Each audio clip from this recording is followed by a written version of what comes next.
Jadi di tanggal 14 Februari 2024, masyarakat yang terdaftar sebagai daftar pemilih tetap menyuarakan hak pilih, memilih kira-kira siapa wakil rakyat dan siapa presiden wakil presiden berikutnya untuk periode 2024-2029. Nah, 58,6% itu tadi pada akhirnya media sosial di ranah netizen ramai yang namanya istilah silent majority. Dia sempat bilang kalau pendidikan tinggi itu adalah tersier. Kayak kalau kayak gitu ngapain ribut-ribut mencari generasi emas 2045 semua orang harus berpendidikan tinggi. Ya ampun, si Tifal nih kemana? Lagi ngobrol ditinggal gue. Nih, maaf Wak. Nah ini orangnya nih. nih. Kerja aku nih masalahnya. Tadi aku ngirim naskah 16 biji. Jadi bingung. Korlip yang topik ini naskahnya yang mana? Makanya ditanya ke aku. Jadi maaf ya. Oke. Ya namanya juga anaknya ini ya. Jadi wartawan kan, anak lapangan harus ngasih topik-topik yang bagus. Tapi sekalinya ngirim banyak yang bagus, bingung mana yang mau diambil. Jadi ya udahlah, enggak apa-apa, itu bagian Korlipnya lah. Ya, gue bikin makin sibuk deh, lanjutin dong. Tadi tuh sampai mana kan tuh ya? Lanjutin yang mana? Tunggu bentar. Yang Oh, yang itu. Ya. Sini, gue kasih tahu.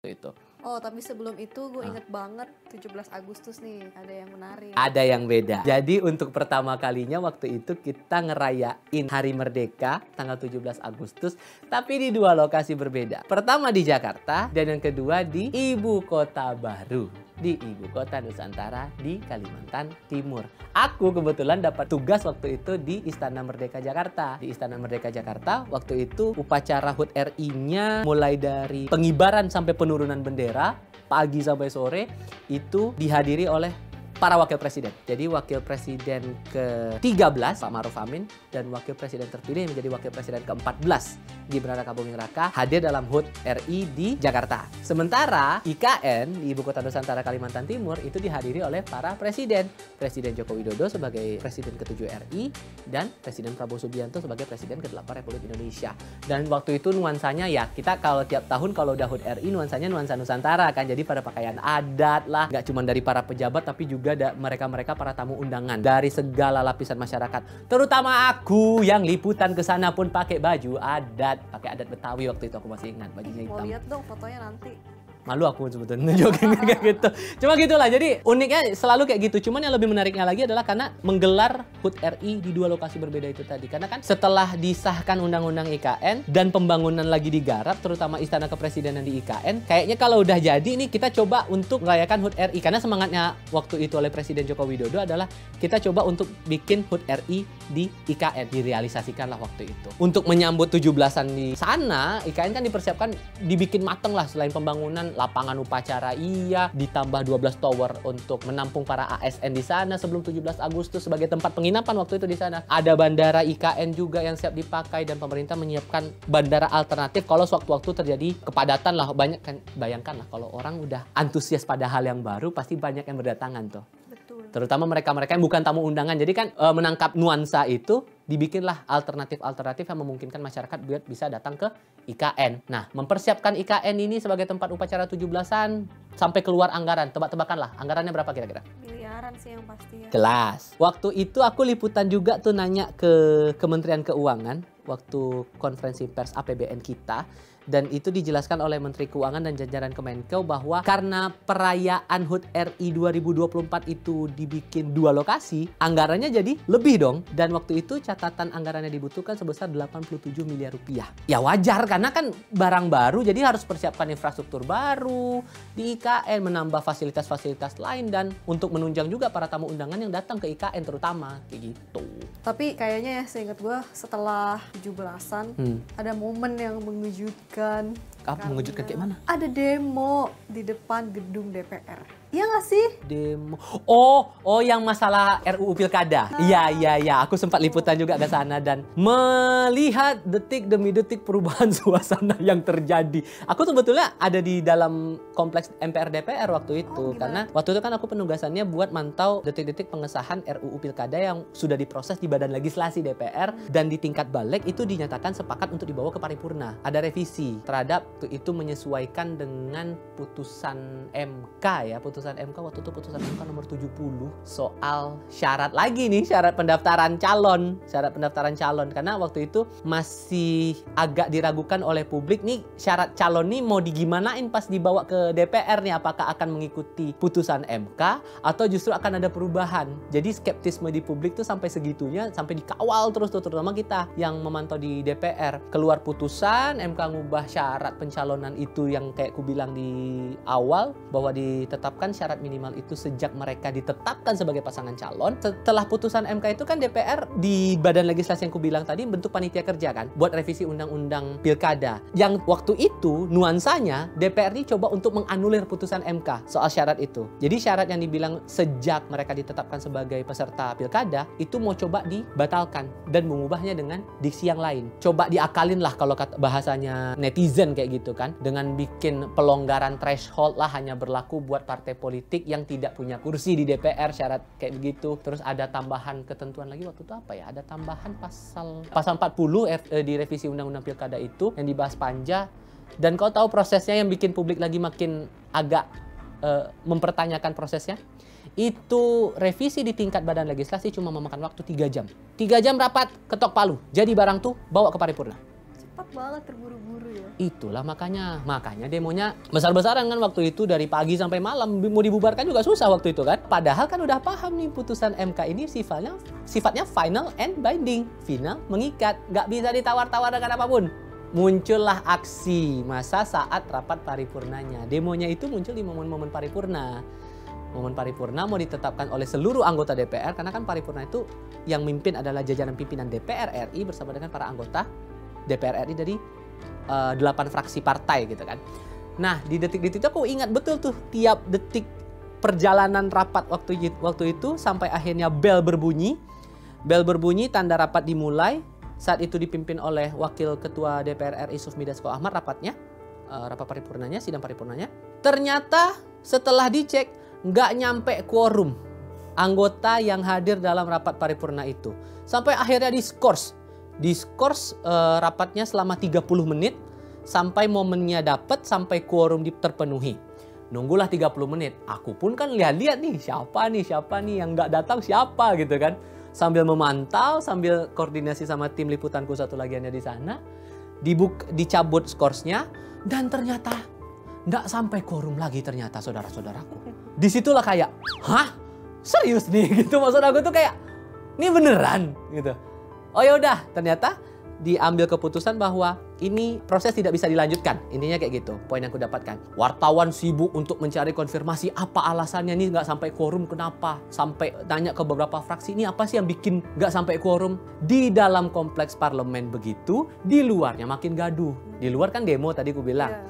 Mahasiswa, kalangan, bahkan ada selebritas juga waktu itu yang ikut turun tangan meminta jangan sampai revisi undang-undang pilkada ini tidak mengindahkan putusan dari Mahkamah Konstitusi. Semangatnya itu. Sampai pada akhirnya, singkat cerita, karena udah panas nih kondisinya, RUU pilkada ini nasibnya bakal gimana, mau tetap diperjuangkan untuk disahkan atau tidak.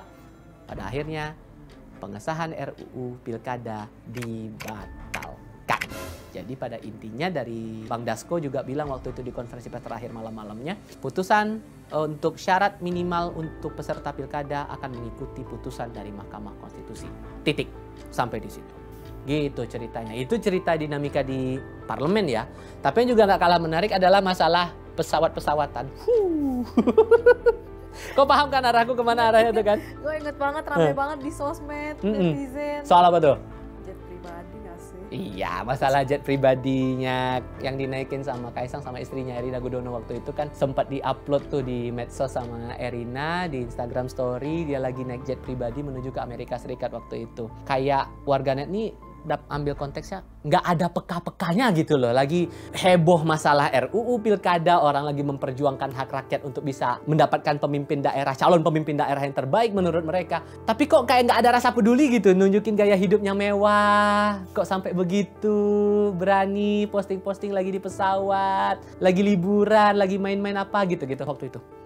Sampai pada akhirnya ya komentar-komentar berkepanjangan aja terus tanpa ada ujungnya. Kemarin itu aku pun pusing. Kalau ke sini nanya soal masalah pesawat jet itu, ke tempat liputan lain tanya soal pesawat lagi.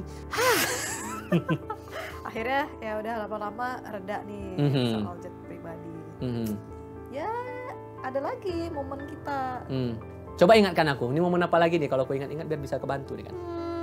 Waktu itu soal kan udah mau dilantik tuh Presiden terpilih Prabowo Subianto dan Gibran Rakabuming Raka. Susunan kabinetnya gimana nih? Mulai dipanggil lah tuh, ya nggak sih? Oh, iya. Setelah dilantik, panggil-memanggil di setiap tempat tuh terjadi.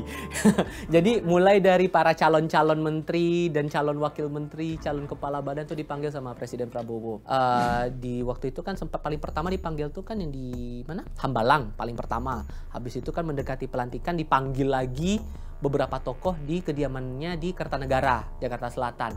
Sampai muncul beberapa nama yang dipanggil tuh total ada berapa? 49. Ya, 49 nama waktu itu dipanggil Prabowo untuk kayaknya nih berpotensi nih. Waktu itu di kacamata kita, oh ini potensi-potensi buat jadi menteri wakil menteri nih. Tapi posisinya apa? Ini belum tahu, belum dapat bocoran pasti gitu kan. Tapi yang jadi menarik adalah tidak ada satupun nama dari kader PDI Perjuangan yang dipanggil buat jadi kandidat menteri, wakil menteri maupun kepala badan di era pemerintahannya Prabowo Gibran ke depannya waktu itu. Jadi orang bertanya-tanya, nih apakah ini penegasan bahwa PDIP akan oposisi atau justru akan berpeluang mendapatkan posisi yang lain saat itu ya. Tapi kemudian itu jadi pertanyaan karena ada pernyataan juga sesungguhnya dari PDI Perjuangan dari beberapa kader bahwa prinsipnya PDI Perjuangan akan mendukung pemerintahan Prabowo Gibran ke depannya saat resmi berjalan di tahun 2024 sampai 2029. Kami akan mendukung pemerintahan Pak Prabowo di parlemen, namun tidak menempatkan kader di kabinet,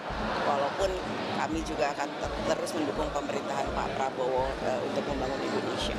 Jadi ini oposisi atau enggak nih? Jadi gabung ke pemerintahan atau enggak nih kan gitu. Sampai di bulan Oktober masyarakat udah melihat proses pengangkatan sumpah Prabowo Subianto dan Gibran Rakabuming Raka sebagai presiden di kompleks MPR RI waktu itu. Besoknya langsunglah Presiden Prabowo mengumumkan nama-nama yang fix jadi menteri di kabinet. Waktu itu langsung diumumkan nama kabinetnya adalah kabinet merah putih dengan beberapa menteri dan wakil menteri yang kalau mau diakuin sih memang lebih banyak ya, lebih besar proporsinya ketimbang pemerintahan di eranya Presiden Joko Widodo dan Wakil Presiden Ma'ruf Amin. Karena ya penjelasan dari Pak Prabowo juga dalam beberapa kesempatan, ya negara kita negara besar, makanya kita butuh sumber daya yang bisa membantu pemerintahan yang jumlahnya besar juga, kayak gitu. Nah, pada akhirnya dipilihlah kan para menteri, wakil menteri, terus kabinetnya ditetapkan namanya kabinet merah putih dan itu diisi oleh 50% kalangan profesional. Sedikit banyaknya menjawab lah ini bakal banyakkan orang parpol atau kalangan profesional nih, dan ternyata dari secara komposisi 50%-nya dari kalangan profesional loh. Dan jadi perbincangan juga waktu itu karena jumlah menterinya nih, jumlah anggota kabinetnya terbilang cukup banyak. Bahkan terbanyak sejak era Orde Baru. Itu 48 menteri, 55 wakil menteri, ada beberapa kepala badan dan beberapa badan baru di situ. Dan ada kementerian yang awalnya jadi satu, tiba-tiba dipecah dari beberapa komposisi. Paling sederhana, Kementerian Kemendikbudristek yang tadi aku bilang, dipecah jadi 3. Kementerian Kebudayaan, jadi sendiri. Terus Kementerian Pendidikan Dasar dan Menengah sendiri. Kementerian Pendidikan Tinggi, Sains dan Teknologi sendiri. Jadi dipecah, ada beberapa kementerian dipecah. PUPR, Pekerjaan Umum sendiri, Perumahan Rakyat dan Kawasan Permukiman sendiri. Ya banyak hal-hal baru yang mewarnai pemerintahan baru ini untuk 5 tahun ke depan. Setelah resmi dilantik, ini mulai udah ada kesibukan dari presiden wakil presiden. Nah, yang kutangkep nih perbedaannya adalah wakil presiden Gibran Rakabuming Raka ini lebih concern untuk program-program prioritas, terutama untuk makan bergizi gratis dan beberapa kali simulasi, dan aku lihat betul tuh dalam beberapa kali simulasi. Nah, sementara untuk Presiden Prabowo Subianto lebih intens untuk membangun hubungan internasional, terutama untuk lawatan-lawatan ke luar negeri. Dan itu kelihatan tuh baru sebulanan pertama menjabat sebagai presiden, ada sejumlah negara waktu itu didatangin. Kalau aku sebut tuh ada Tiongkok, ada Amerika Serikat, ada Peru, Brasil juga, UK, Inggris juga pernah tuh. Dan presiden bilang bahwa pertemuan itu akan membahas sejumlah masalah penting, mulai dari persoalan ekonomi, masalah geopolitik global juga dibahas di situ. Nah, saat menjabat sebagai Menteri Pertahanan pun sebetulnya kalau dibaca lagi, Sel, pola-pola komunikasi yang dibuat sama Presiden Prabowo ini, dia juga udah sering lakukan lawatan ke banyak negara, banyak kegiatan agenda-agenda kunjungan ke luar negeri bertemu dengan para tokoh, dan itu udah mulai dilakukan sejak dia menjabat sebagai Menhan tahun 2019. Jadi Prabowo udah nunjukin minat untuk urusan-urusan luar negeri, urusan-urusan internasional, aktif hadir dalam beberapa forum global, Shangri-La, dialog, dan jalin hubungan bilateral juga dengan para pemimpin dunia, termasuk dengan beberapa presiden dan perdana menteri. Presiden Tiongkok Xi Jinping pernah ketemu, dan beberapa tokoh lainnya. Cuman yang jadi pertanyaan adalah pertemuannya Presiden Prabowo untuk level global ini, level internasional ini, bisa membawa negara kita jadi lebih terpandang di tingkat dunia atau tidak? Dan apa efek secara ekonomi sosialnya lawatan-lawatan presiden ini mewakili Indonesia untuk kesejahteraan dan kemaslahatan hidup kita sebagai warga? Kita kan harapnya tentu ada efek positif dong, ya kan? Biar ada perubahan hidup kita lah ke depannya kayak gitu. Nah, baru-baru ini nih, Presiden Prabowo juga udah lakukan lawatan lagi. Lawatan ke luar negeri waktu itu berangkat ke Kairo, Mesir untuk agenda KTT D8. Dan itu hanya didampingi oleh Sekretaris Kabinetnya saat ini, Mayor Teddy Indrawijaya. Dan sekarang lagi perjalanannya itu ya semangatnya itu tadi, buat memastikan posisi kita lebih terpandang di mata dunia. Agak panjang kan itu lawatan-lawatan, itu baru awal, baru menjabat langsung gaspol kerja tuh. Kayak gitu. Tapi kan abis itu ada lagi. Apa lagi? Coba pancing aku masalahnya nih banyak peristiwanya nih. Itu loh, kita abis nyoblos. Oh, yang pilkada lagi. Pilkada. Oke, momennya tuh ingat tanggal berapa? 27 November 2024. Masyarakat se-Indonesia, terutama daerah-daerah menyelenggarakan pilkada, itu menyalurkan hak pilih. Itu serentak dan jadi concern perhatian kita tuh di banyak daerah, terutama adalah Pilgub Jakarta. Ingat kan kau? 3 paslon kan waktu itu? Ya. Siapa-siapa aja namanya, ingat nggak kau? Tuan Kamil Suswono. 1. Pramono Rano. Yes. Itu nomor urut 3. Nomor urut 2 siapa? Dharma Pongrekul. Yes. Pasangannya? Kun Wardani. Nah, bagus. Mantap. Senang aku kalau kayak gini. Jadi aku nggak bisa mancing-mancing. Yes. Tidak capek-capek aku.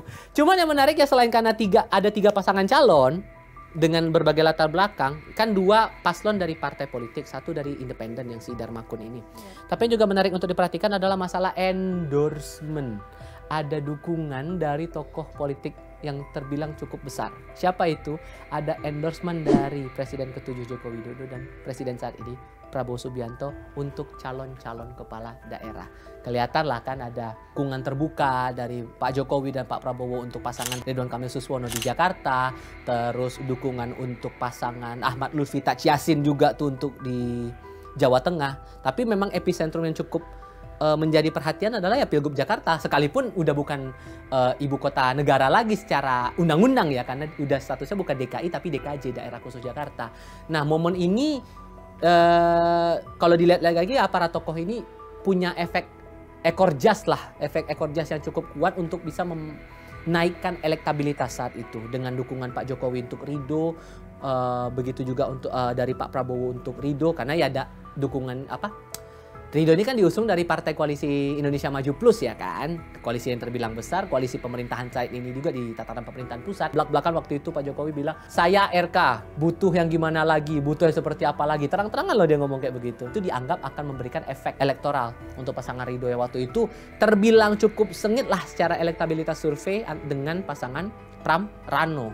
Nah, sementara di sisi lain nih Pram Rano itu yang diusung oleh PDI Perjuangan di Pilgub Jakarta dapat endorsementnya dari siapa? Ada juga, tokohnya juga nggak main-main. Anies Baswedan, mantan Gubernur Jakarta yang juga pernah jadi calon presiden untuk pemilu 2024. Plus ada nama Basuki Cahayapurnama. Dia udahlah kader PDI Perjuangan, ya jelas dong dukungnya Pram Rano ya kan. Dari sinilah muncul kode-kodenya waktu itu tuh pasang foto pose 3 jari sampai terang-terangan akhirnya mendukung pasangan Pram Rano, terus datang ke kampanye akbar beramai-ramai mendorong dukungan untuk pasangan Pram Rano ini menang di Pilgub Jakarta yang pada akhirnya kelihatan hasilnya toh. Ya. Ingat nggak kau dapatnya berapa? Enggak. Pram Rano 50,07%. Kalau pasangan RK Suswono di urutan keduanya 39 sekian persen.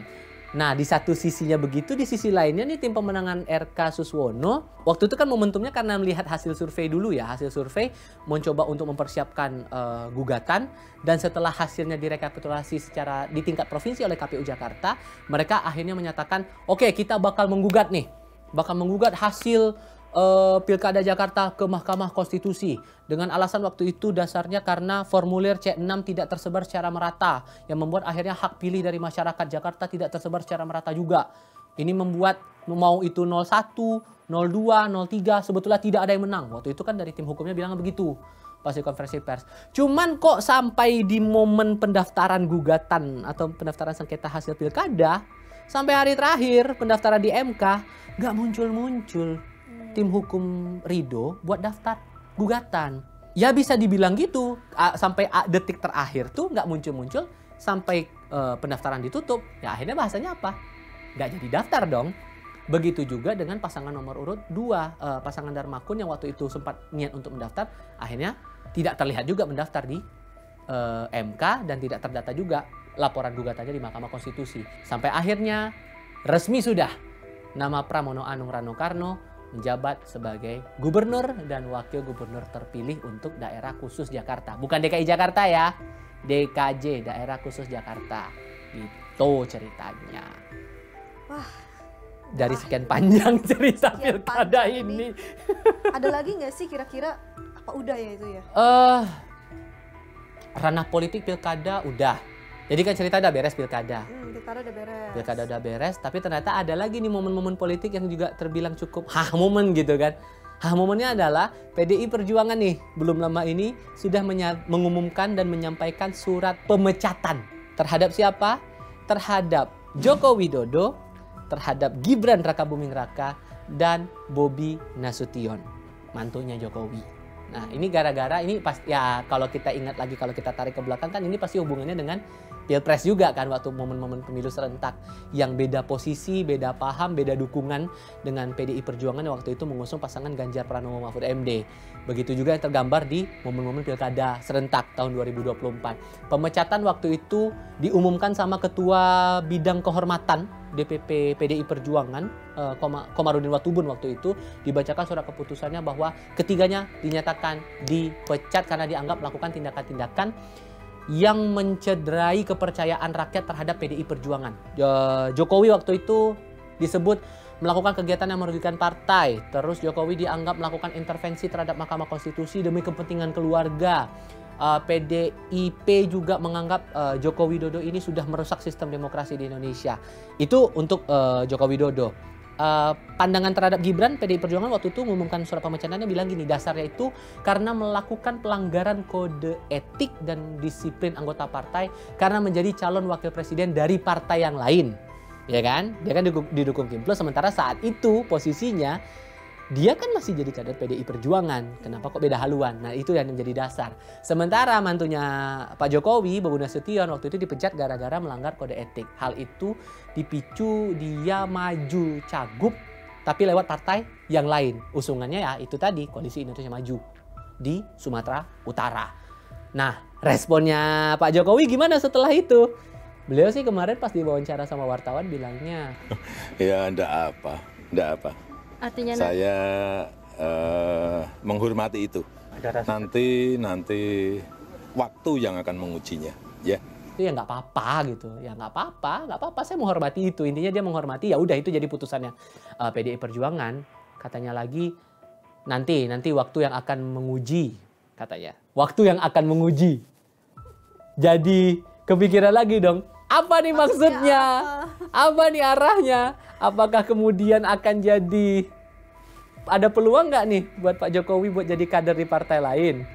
Kalaupun jadi kader partai lain akan dapat posisi struktural juga nggak nih? Itu jadi pertanyaan. Atau jangan-jangan akan ada langkah politik lain yang bakal diambil oleh Pak Jokowi bersama dengan anaknya Gibran maupun juga mantunya Bobi Nasution. Jadi tanda tanya. Dan apakah akan terjawab di tahun ini? Ngap nggak kan? Capek aku. Banyak banget loh kejadian politik di tahun ini. Itulah makanya. Politiknya banyak, peristiwanya banyak, urusan duit juga ada. Cuman aku harapnya gini sih. Pengennya tuh 2025 no drama. Jangan ada drama lagi, urusan duit kita lancar, urusan sosial kita baik, hubungan kita dengan sesama baik. Politik kita juga aman terkendali, tidak ada drama ya. Pokoknya aman, sentosa, lahir batin kita semua sehat walafiat. Fisik, mental semuanya lah pokoknya. Tapi kan nggak ada yang tahu nih 2025 ada apa. Ya wartawan harus standby nggak sih? Kau bisa diam enggak? Kau jangan mancing huru-hara. Ini udah ganti tahun kau pun mancing. Astagfirullahalazim. Aku tuh udah jaga biar nak emosi tau kau. Aku tuh udah menjaga biar Tifal jangan emosi, jangan emosi. Kau memancing. Padahal akhir tahun gue pengen ngundang lu tahu barbeque-an. Ngomong kau sama ini. Diam kau. Ngomong kau sini. Ngomong aja kau. Mau nggak? Nggak akan ku jawab. Ngomong aja sini kau. Diam kau.